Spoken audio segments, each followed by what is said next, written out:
大賀源之助役鳥海浩介です。皆さんこんにちは、影郎役早水梨沙です。はい、そして明絹役の渡辺美沙です。そして室賀兵馬役の宮林康です。いい声だ。いい声だ。はい、ということで前回に引き続きまして、はい、こちらお二方はい、お付き合いいただきます。我々の中で一番人気キャラです。人気キャラの男女の人気キャラです。はい。人気だって。人気だって、いやー嬉しいですね。今回もよろしくお願いします。よろしくお願いします。はい、まずはこちらのコーナー。はい。クローズアップ。今回は明絹役の美沙さんにですね、はいの中身を探っていこうかなと思いますので、探っちゃおうぜ。はい、ルーレットスタート。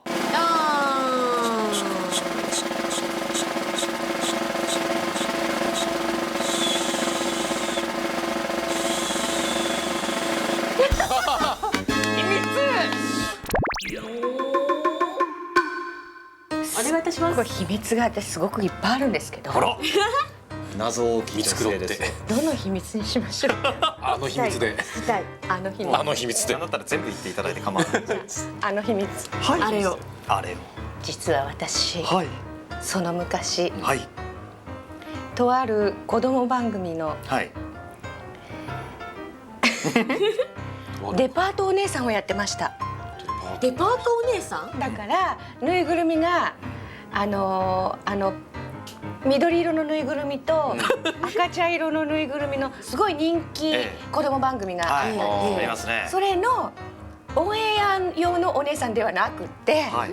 デパート周り用のお姉さんをやってショーをやってたんですよ。おお。皆さんこんにちは。こんにちは。声が小さいぞ。もう一回行くよ。こんにちは。こんにちは。今日もよろしくね。それではどうぞつって言って歌が流れる。緑色と赤ちゃんの。あとね、はい。私自身もぬいぐるみに入ってたことがある。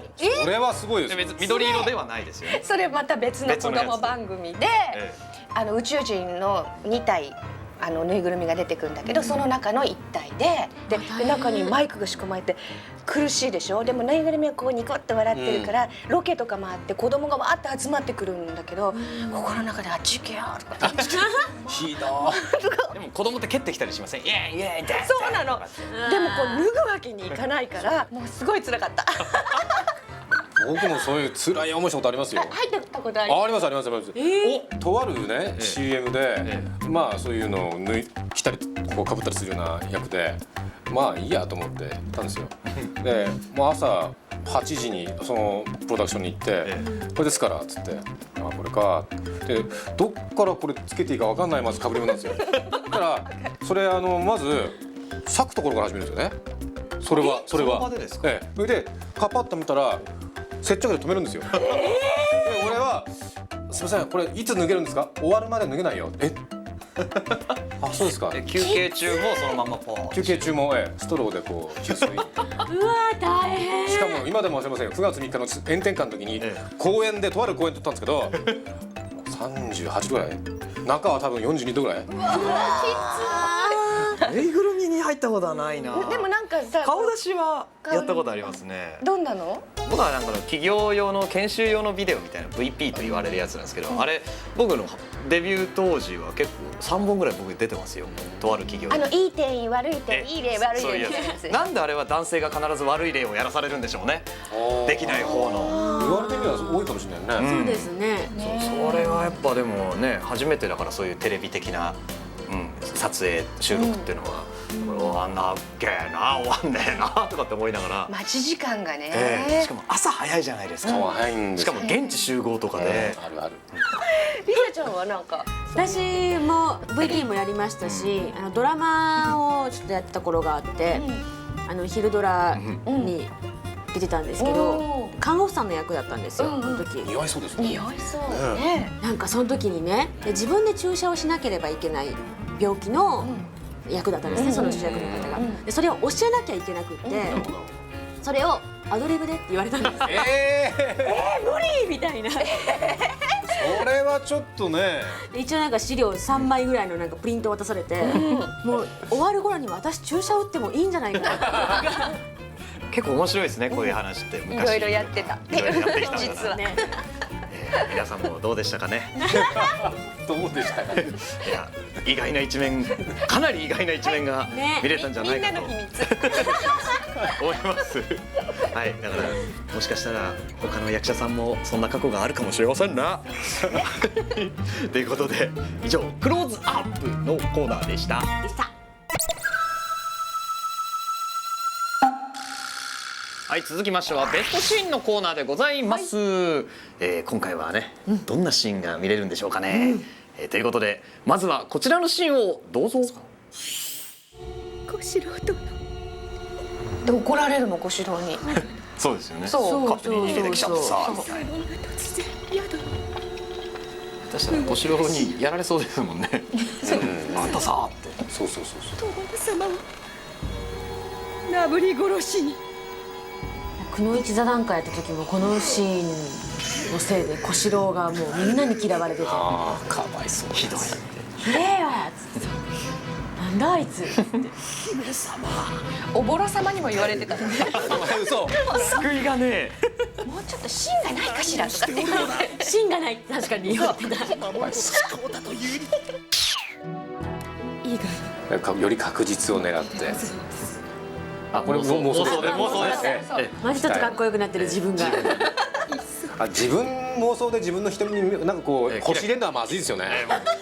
反則ですよね。キラキラしちゃうから。キラキラして。たわけ自分好きすぎる。これみんな妄想を始めるとキラキラそうしちゃうから。キラキラキラキラし自分がね。来た来た来た来た。こうひどいですね。そうこれがひどいの。ね、ここに至ってまで。そう。がっかり。自分だけはちょっとかっこよくしちゃってさ。あのでその上でおぼろキラキラしてるし。そうそうそう。あ、でももう無理やり。あ、もう草へ行き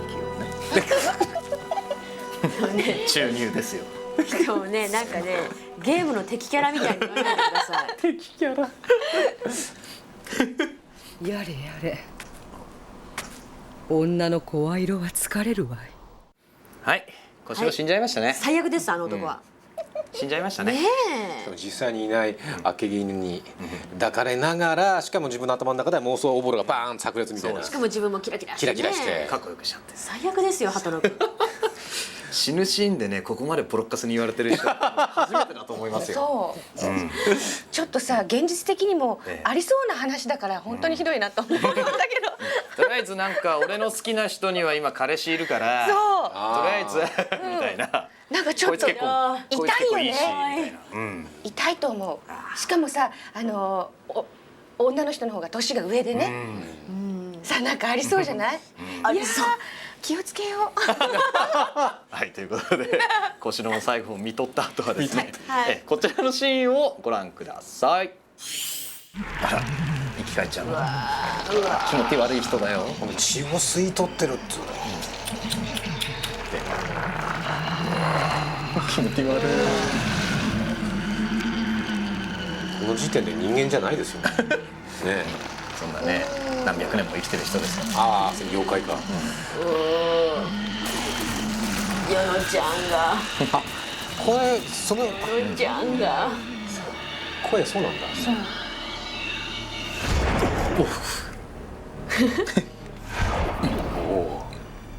怖いよ怖いよ。この立ち方がおかしい。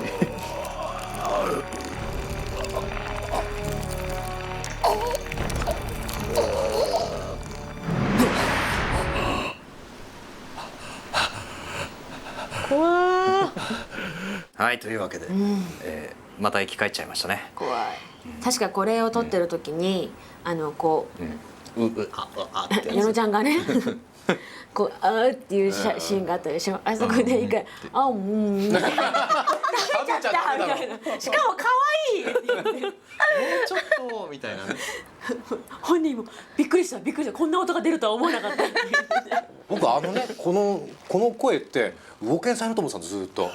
いやだからなんか似合いそうじゃないですか。ローロージンゴローじゃないですか。じゃないそのまま。まあまあまあまあまあまあそんなにそんなに魚健さんが好きですか？結構大好き。大好きだよね。じゃあそんな続いてはね20話から見ていただきたいと思うんですけど、はい果たして魚健さんは出てるのかどうか、はいこちらのシーンをどうぞ。注目しましょ悪い大垣のわ。かげろうを見つけた。飯村橋で誰やら人を待つ様子。相手はまず甲賀源之助と如月左衛門に相違あるまい。おお、甲賀者となれば我らも稼げよう。甲賀者のことは我々に任せておられい。かげろうは小四郎を殺した女子じゃ。小四郎殿は室が兵馬と相打ちなされたのでは。さにあらずかげろうという女子、男と絡むと吐息が毒に変するらしい。小四郎の体に傷はなかったであろう。あやつの術は女子には効かぬ。さればこそそなたに。天前様、怒った。めっちゃ怒りましたね。怒った怒った。お待ちいただきとうございます。明け天然もちょっとビクってなってるし。朝右衛門がね鎌ちゃんと小四郎と同じところに刺すんですね。う。あゆえに。天前様、天然がこういうシーンで出てくるとなんか女の人がここにいるとやられるんじゃないかなと思っていきなり立ってるからねいつも。殿様にとっては思い人、せめてもの形見に。でも明犬のこのおぼろ様を思う気持ちゆえに左衛門ちょっとぐらつくんですよね。そうそうそうそうそうそうそう。そう左衛門結構流されやすいんです。そうそうそう。このね源之助の言った言葉が頭の中でこうリピートして。はい明犬さん怒っちゃいましたね。許せないでしょう。まだいやらしく言ってんですよねあれね。怒るように怒るように。でもあんだけガってなってても、でもおぼろ様のことはすごい思ってるんですよね。そう絶対忘れない。ね。いい女だな。だから左衛門がグラグラグラグラ。ちょっと揺れてたもんね。気になる続きをねこの後ねご覧ください。はい。どうぞ。あほら形見の鎌。これなんか宮林さん思い出すな。こうやってないでこういう風にやってたらあ夏の宮林さんですよ。あ。奈々ちゃんのライブを見に行った時に一人だけ街何の話ですか。こういう風に待ってた。こうやって待ったら面白いのにねとかそのままでいるとか。そうそうそう。しかも夕暮れ時でね。湯船橋服ね。どうしようもないね本当。あれ面白かったな。来た来た来た。勝負じゃ。そんなちっちゃい刀で鎌相手に大丈夫？両サイドのみんなの名前言ってね。そう。ホタルビ芸者なるとこの時涙が出てきて、なんか今でもなんか。死ねえかげろう。天前様、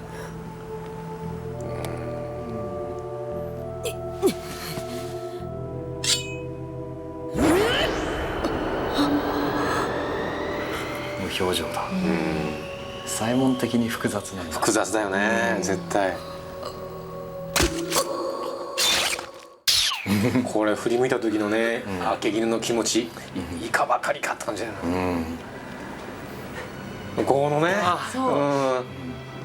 優しいんだよな左衛門って。そうそうそう。完全にこれはもう左衛門の顔ですもんね。表情がすまねえなって思ってんのかな。絶対やりきれねえな。そうそう。ちなみにこの後の2人の会話が噛み合わないからね。思いが違うから。そうそうそうそう。そうだって私この後のセリフの後で兄様に怒られたの。空気読めよって。はい。明犬さんも言ってしまいました言って。しまいました。でもいいシーンでしたねあそこねすごく。みんなのね名前を呼んでいくとこがね、やっぱりね。でもあそこはやっぱりその一発本番で良かったですかやっぱりテンション的には。わかんないけど、でも一発本番でやる時って時々あるじゃない、すごくいいシーンだったりとかすると特に、でもやり終わった後は絶対にもう一回やりたいと思う、その時は、もっと良くしたいもっと良くしたいっていうのがやっぱりあるから、ただこっちの思いとは別のところで見てる人から見ると、何度も何度もやった後のものって決していいものじゃなかったりとかそうなんですね。するらしいので、新鮮味とかそういうのも出ちゃうんですかね、その時の強さみたいな。確かにでも1回目で、私も今このシーン出てたじゃないですか、なんか1回目でもうすぐ本番ですって言われて、そしたらもう相手が本当にどう出てくるかが全然わからないから、すっごい緊張感がありますよね。もういつもよりも全然違う緊張感が、なんかね、本当だから戦いだよね、あそこはね。そうなんですよね。VS って感じしたよね。でもかげろうとはね、前も言ったけどね、親友になれたね、絶対ね、境遇的に境遇的にね、絶対すっごいマブになれたと思う。マブになれた。話題にはちょっと立ち入りたくないですけどね。ちょっと怖い怖い話がガンガンガンガン。そんな感じで。そう。はい、ということで、はい以上ベストシーンのコーナーでございました。でした。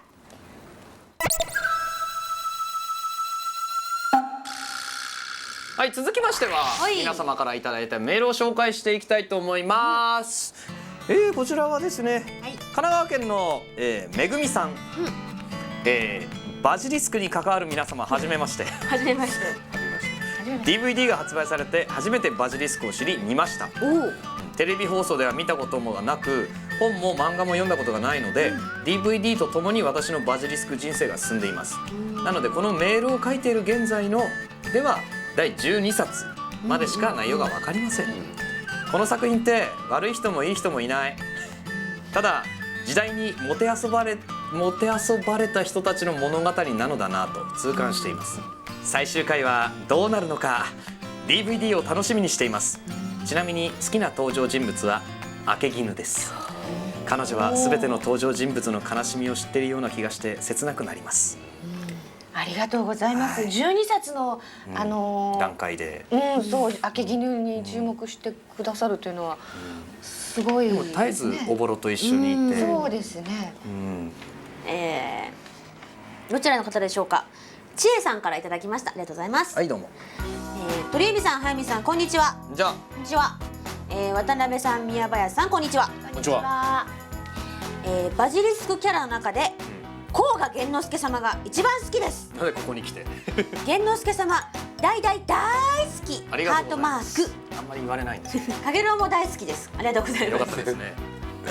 源之助様は口数が少なくって鳥海さんの声があんまり聞けなくってちょっぴり残念なところもありますが、そのあまり多くを語らないところがまたいい。源之助様ラブ。そして道術発動のシーンはめちゃめちゃかっこいい。おぼろちゃんとの仰せのシーンは2人のやり取りがとっても微笑ましくって一番大好きなシーンです。源之助ファンとしましては見ていてかなり焼けちゃうのですが、おぼろちゃんに優しく接する源之助様に惚れました。テレビシリーズの放送は終わってしまいましたが、番外編 OVA 化期待していますよ。 OVA 化期待していますよとか、バジリスクイベントなどなどこれからの展開に期待していますおいですって。よかったね。たまにはやっぱこういうのがないと。じゃあ最後ミサさんお願いします。お願いします。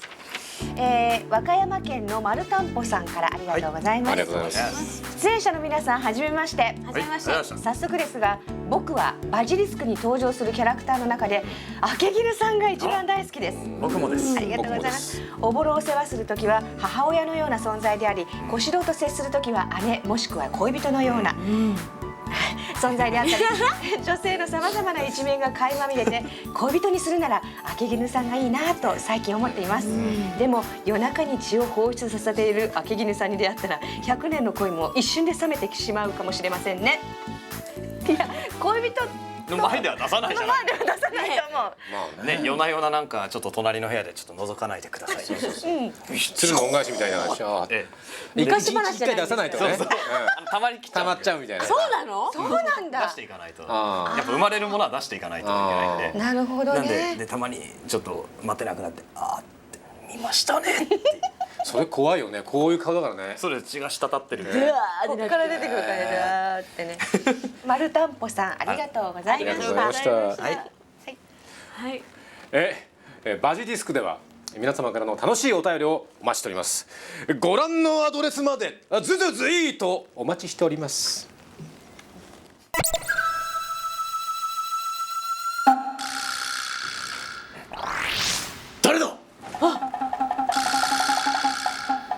ありがとう。またか。またもいつものようにお題がじゃじゃーん。芝居について語れ。スタッフより。芝居について。芝居ね、また深い広いテーマですね。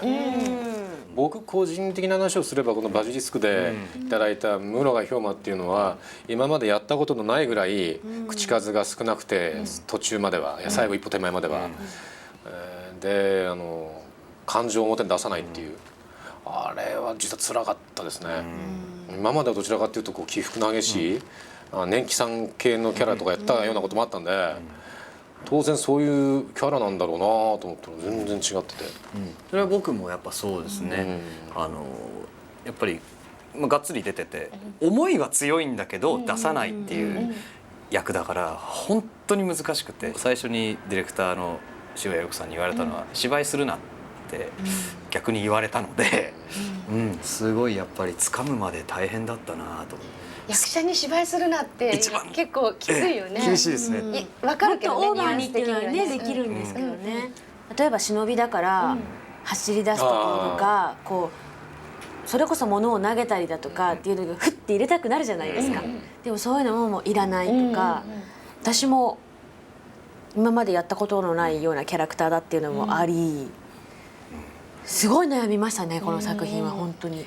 深さを出さなきゃいけないセリフだからね、みんなね。そうなんですよね。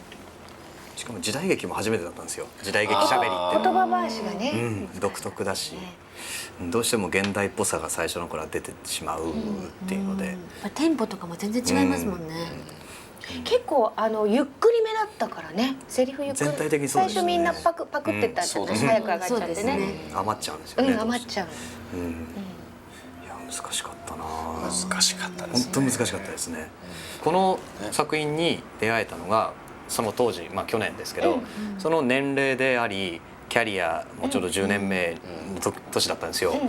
でそういうところでちょうどよかったな、あと1年早かったり遅かったりとかだったらできたのかって、あれは多分できなかっただろうと思うんですよね。それみんなおっしゃいますよね。早見さんでさ言ってね、今のタイミングで巡り会えたのがすごく良かったなって。ああそう、私もそうかもしれない。お、いいですかね。なんかすごい真面目トークになっちゃう。逆こうなるとね、どうやってまとめていいか分かんないんだね。ね。ナイーブなっちゃうテーマがね。なんかちょっと酒でも飲みながらみたいになっちゃうんですよ。なんか飲み会の2時ぐらいのテンションですよね。真面目に語ってみました。はい。以上お題のコーナーでございました。続いては陰陽座さんのコーナーです。はい、今回はどんなお話なのでしょうか。どうぞ。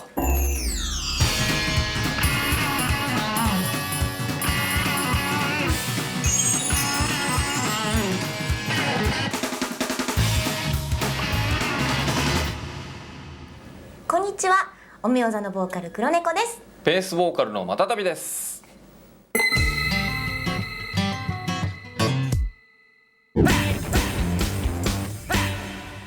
陰陽座がこういうツインボーカルなので、男女ツインボーカルにちょっとこだわろうと思って、玄之介と陽郎の男女ツインボーカル。なるほど。玄之介はたまにフラッと来てるみたいな感じのね。あれなんか酸欠なのかな、玄之介さんみたいな。私はボーカルは一人でいろんな声が出せる、そしていろんな表現ができそうだということで左衛門がいいんじゃないかと思うんですけどね。ギターをねちょっとこう虫っぽい、ちょっとこうねボーカルが美男美女な代わりにこうギターをちょっとこうちょっとグロテスクな感じに、したくて、風町正玄と地虫十兵衛のツインギターにしようと思ったんですが、地虫十兵衛は弾けないので、しょうがないので、霞刑部が消えて弾く。やっぱりギタリストってロックバンドだと花形なので、やっぱりここは玄之介で、玄っていう字もなんかねギタリストに向いてるかなみたいな、ぴったりじゃないかと思うんですけど。でベースはなんとなくこうね、室賀兵馬でこうちょっと渋くベーシストらしく僕みたいにこう前に出てバーってやらない後ろで黙々と渋くベースを弾く感じで。ベースはやっぱりですね、うちのリーダーのベースボーカルのまたたびを見ても分かるように、手と指が長いのがいいんですよ。すごく有利なんです。なので風町証言がいいんじゃないかなと。でもものすごい下で構えるので、ものすごい今風のラウドなロックバンドのベーシストっていう感じになると思うんですけど。体型でウドの人ですけどね、もう彼はもうドラマーになるために生まれてきたような体型っていうとすごく語弊がありますね。これも体型も関係あるかもしれないんですけど、やっぱり怪力がやっぱりね、ドラマーは力がいるので霞屏風がいいんじゃないかなというふうに思うんですけど。消えてドラマ消えるのそれやっぱザ・コーガとかだとダサすぎダサすぎかな。じゃあまあお互い玄之介はメンバーにいるので、ボンジョビみたいな感じで玄之介っていう名前でね、玄之介の玄之介ですみたいなお前かよってお前の名前かってそういう感じで。なるほど、はい、5月の末からなんで、末頃からなんでもう間もなくという感じですけど、はい、全都道府県だけじゃない全都道府県以上回る、全国ツアー、生きることと見つけたりというツアーが、もう間もなく始まります。陰陽座ね、ちょっとライブちょっと見たいような、見たいか見たくないかって言ったら見たいような見たくないような見たいちょっと見たいっていう人、ちょっと見たいけど遠いんだよなと思ってた人がですね、ぜひこの機会にあなたの街に訪れた時に遊びに来てほしいと思っておりますので、よろしくお願いします。お願いします。はい、以上陰陽座さんのコーナーでございました。はい、ありがとうございました。ありがとうございました。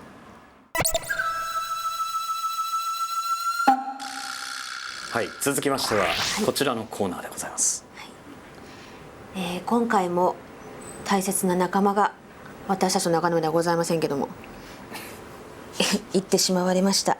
伊賀の千曲小四郎さん、明絹さんのお二人です。それでは皆さん、献杯。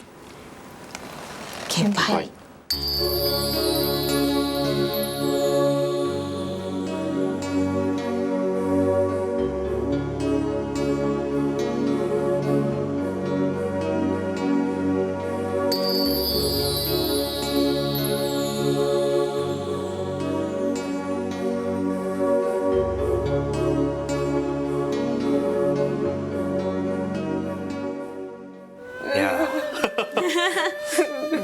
死にました本当にせめてものあれは小四郎と同じ回だったと、これではね、一緒にここの場では、はい、まあ、どんなにあいつがどうしようもない男だと愛した男ですから、一度愛した男なんです。はい、はい、いい女だ。では千曲小四郎さん、明絹さんのご冥福をお祈りいたします。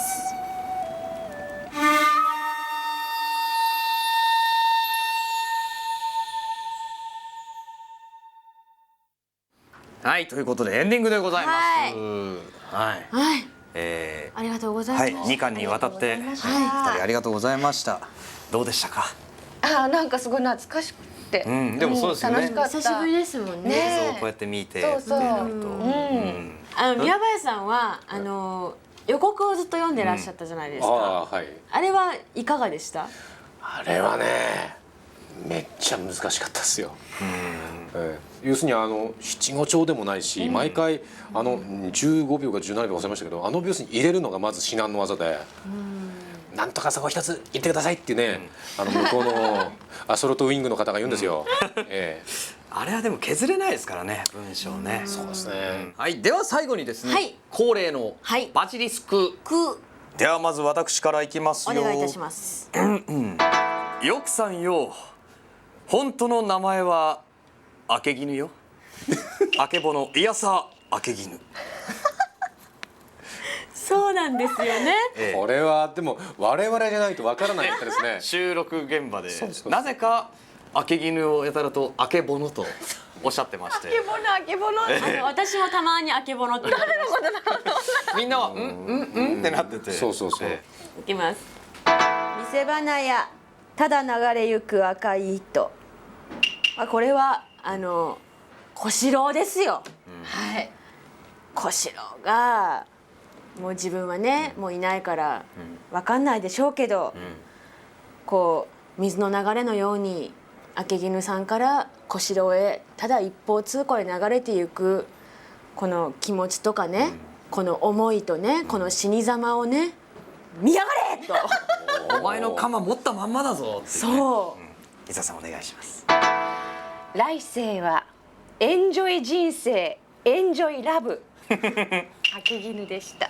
もう小四郎になんかね自分を大事にしてくれる人と来世は恋に落ちて楽しい人生を送りたい、そんな願いを込めて読みました。いや落ちよ僕きついな。明け絹が赤く染まったイムレ橋氷馬。今次回予告みたいだった。